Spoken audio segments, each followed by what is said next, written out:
Lovely.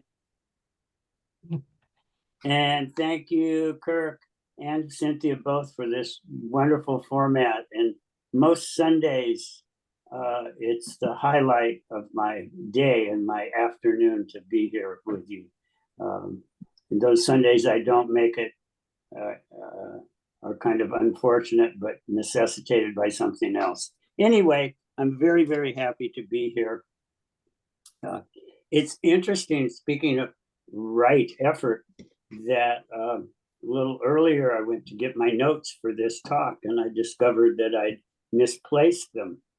And I don't know what I did, how I did it, or what have you, but I'm noteless. I made a few scribbles down, so we'll see how it goes, and we'll see if this idea, this practice of right effort is in my body and in my heart as much as it's in my mind and what I might say. So yesterday morning at San Francisco Zen Center, we did the full moon ceremony. And I don't know how many of you know of that ceremony, but it occurs once a month when we renew our vows. And it's a really beautiful ceremony.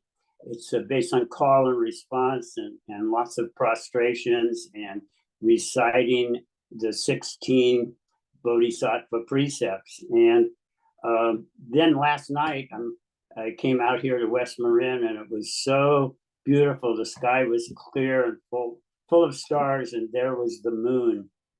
And this makes me think, this renewal of our vows and of our precepts makes me think of the Eightfold Path, because it's a manner in which we can eliminate the suffering of ourselves and others.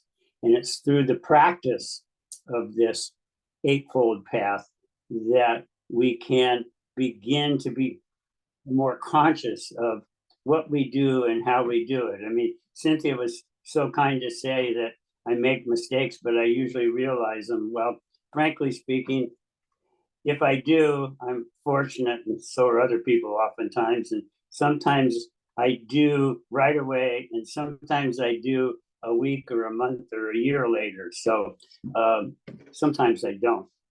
At any rate, the Eightfold Path leads us into a manner in which we can grow and develop in our practice. And as Cynthia said, right efforts, it's not about being right. And it's not just about effort, okay, I'm going to do this right, and I'm going to do it now where it should be done. Perhaps, well, you can't do right effort wrong. That's what it comes down to. You can't really do wrong effort. If you're practicing this, whatever occurs when you make those mistakes, you can become to realize that and know about that and understand that and change that and develop that in a more skillful manner. So perhaps, it's more appropriate to call it wise effort or skillful effort, or maybe not even use the word effort. Maybe we'll talk about vigorous practice, vigorous, skillful, wise practice. That's what we want to do. That's what we're seeking here. Now, all the Eightfold Paths are right effort, right speech, and you heard Ren talk last week about right livelihood, etc., etc. Let's talk about vigorous, wise, or skillful effort. So your path along this, in exploring this and in practicing with this, and if we use that word practice, that can also eliminate right and wrong. Because when you practice, there's not any wrong. When you practice, you might not hit the perfect note, or you might not knock the baseball out of the park, but you're learning from that. And that's what practice is about. So we're going to try to develop this skill of vigorous, wise effort. And you watch your path when you're doing this, and it's not necessarily linear. It's not always increasing more and more consciousness or more and more awareness, sometimes it dips a little and it's got a thread to it. It's kind of like a labyrinth, which I love labyrinths and I walk them frequently. And when you're walking a labyrinth, you're getting along and you think, oh boy, I'm almost to the center. And then all of a sudden, boop, you're way back out on the perimeter again. But you are still progressing towards that center, towards that goal, if you will. So right effort can also be very much like this. And it changes as we practice with it, and it fluctuates, but it always grows. So there's 4 parts to this. The first is you become aware. Let's say you're walking down the sidewalk and there's a big hole and you fall into it. Oh, that's the first part of right effort. Say, oh, I fell in a hole. Now, it's not always easy to realize you've fallen in a hole, figuratively or literally even. But if you fall in a hole, the next step is, well, I'm going to go around it. I'll climb out of here, but I'll go around it. So you try to go around the hole. So those are the first 2 parts of right effort. One, becoming aware of it, and secondly, going around it. The third part is, well, I was walking down that block over there and that had that hole and I fell in it and I had to walk around it. Maybe a wiser thing to do would to find a better route, a new route. Maybe I'll go down the next block over. That makes sense. That's a little safer. So, okay, I'll try that. And then the fourth part is maintaining and cultivating that new awareness and that new path and that new effort, if you will. So, these are the 4 practices or the 4 awarenesses that are involved with right effort. And so, like for me, I typically have the annoyance of the week. And I don't necessarily pick a new one every week, but pretty frequently. And it might be this person over there, or it might be the actions or the inactions of somebody over there. I'll pick a person and they are just, I don't know what they are, why they do that, and what have you. Or I'll get involved. Like I used to have a wonderful annoyance when we were still in the building at City Center, and there's a small kitchen, and that's where you go to get your coffee and little snacks and such. And there's a drawer, a silverware drawer, and it was always out of spoons. And I would get incensed. Why can't they take the last spoon, or they say, well, why can't they get more spoons? So that was a really good annoyance. I practiced that thoroughly. And so like with the person, I know, well, this is the other thing. When you get stuck in the annoyance of the week, or we're talking about that first, when you come on that hole in the sidewalk, you tend to create it happening. So there's that person who I'm not liking this week or I'm upset at. And you know what? They show up real frequently. They just pop out of nowhere. They do me a great service of engendering my annoyance. Or if it's the spoons in the drawer, I can count on it being empty, because I'm creating that.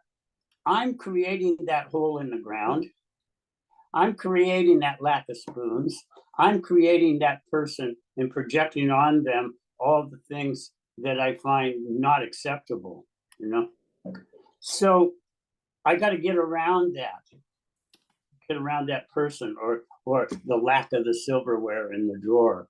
So what I do is I try to avoid that person, or I take a spoon out of the big kitchen and take it into the small kitchen with me. Not a totally satisfactory solution, but helps a little bit. What works better is if I look at that person and I say, they're just like me. And what I'm seeing in them is really what I see in myself. And that's what I'm objecting to. You know, I mean, what's the old saying? If you point a finger at someone, you're pointing one finger at them, and there's three fingers pointing back at you. You know, so I need to start working with that person, not literally, perhaps, going up to them. Might be, if they're actually doing some action, performing some action that is upsetting to me, I might go speak to them and ask them, could you please not do that? But by and large, it's an internal situation for me. So I start, saying, okay, I'm wishing that person well. I might do loving kindness meditation, the metta meditation, like, may this person be well, may they be happy, may they be free of suffering, may I be well, may I be happy, may I be free of suffering. So that's kind of my new route, about the spoons. Guess what I can do? And guess what how I solved that problem? I started putting spoons in that drawer every day, whether it had 5 in it or none in it or a dozen. I would replenish them, and slowly that melted away. Not entirely. It rose again, I will say. In my less than favorable best moments, it could flare up. Oh, damn it, there's no spoons there again. What's wrong with these people? Didn't they ever learn anything? Weren't they taught when they were growing up? Blah, blah, blah, blah, blah, go on. But if I'm being generous and open to these other people, and I'm using meditation perhaps, and I'm being compassionate, and I'm being friendly to them and such, that's great. And if I'm putting spoons in the drawer, that's great. But then I have to maintain and cultivate this. And if I do, then guess what happens? I can disperse with that annoyance. That person becomes okay largely, although it may reoccur, they may recur, whatever. You can dispense with the spoons. But what does happen, I can easily replace. I have a new annoyance of the week, or a new person that's annoying. So this is an ongoing practice. And this is something that you need to practice in all your affairs.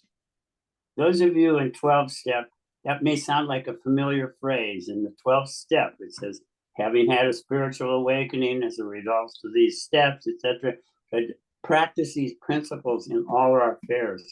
So this is not just when you're being sacred. This is not just when you're being a good Zen student. This is not just within the Sangha.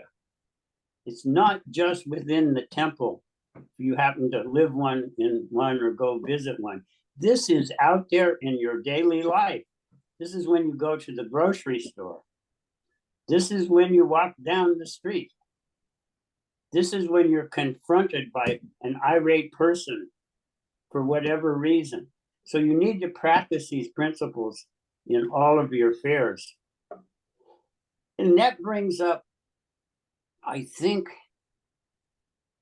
skillful and vigorous, wise effort is really, to me, kind of synonymous with steps 6 and 7 of the 12th step. Step 6 talks about becoming entirely ready to let go of these defects of character. Now, personally, I don't care for the words defect. I prefer of character. I mean, I prefer afflictions. I think we all have our afflictions. I don't think we're defective. We may not be skillful, and we may have an affliction, but defective kind of doesn't sit well. So the 6th step talks about, becoming entirely ready to let go of these. Now, going back to what I was saying about the 4 parts to wise and vigorous effort, The first one was avoid, and the second one was get around. So step 6 is like this in that it's the old behavior that we practice. And so when we look at our old behavior, we become aware of it and we start to modify it. And then we come around to step 7, humbly ask our higher power, whomever that may be, whatever that may be. In my case, it is my Buddha nature, or my original face, as we talk about in Soto Zen, or my bodhicitta. So I attempt to get in touch with that and say, please help me. Please let me be aware. Let me practice new behavior. Let me not be so impatient. Let me not be so angry. Let me not be so judgmental. Let me not be so slothful. So what's the opposite of slothful? Vigorous, wise effort. Interesting. What's the opposite of impatience? Vigorous, wise effort. And we can go on. So step 7 is adopting and practicing that new behavior and maintaining and cultivating it. Now, it's kind of interesting for those of you that know the big book, when you read about the steps and it said we do step 4 and then we do step 5 and it says, then we returned home and we took the book off the shelf and we said, did we do everything thoroughly? Yeah, okay, now 6 and 7. Bam, it's over, Now, I think this is my guess, but I think when this book was written in the 30s, they assumed that was true. You could just dispense with all your afflictions like that by reciting that 7-step prayer. Either they thought that or they knew better and they didn't want to scare people away. So they just put it in the book that way. Okay, take the book down, review real quick, say this prayer, and you've done 6 and 7. Move on. Well, later in the 1950s, when Bill wrote the 12 and 12, said this is a lifetime practice. And it is indeed. So wise and vigorous effort, we don't do it one time. We practice it vigorously and we practice it as wisely and as skillfully as we can. And we do it again and again. And I don't have a shortage of afflictions. So I have plenty to work with. And I don't want to assume the same's for you, but you've probably got a half a dozen at least. So that's enough to keep you busy for a while. And lo and behold, what I've discovered, if I've dealt with that half a dozen, there seems like some more deeper ones pop up. And it's like that onion being peeled back. And I can continually become more skillful and I continue to practice this. And it is indeed a wonderful learning process. So when we make those mistakes that we do often, again, drawing on the 12 steps, we can certainly make amends when we do so. And that's a wonderful practice. And that helps us grow in this effort to avoid, get around, establish a new route, and maintain and cultivate. So that's an important aspect also. So practice skillful determination, and you will find your world blossoms and grows, and you will find your annoyances become a bit less, and you will find they probably will reoccur, the same one or a different one, but it gives you something else to work with and something else to do. So I encourage you to explore this 6th step or this 6th path of the Eightfold Noble Path. Thank you very much.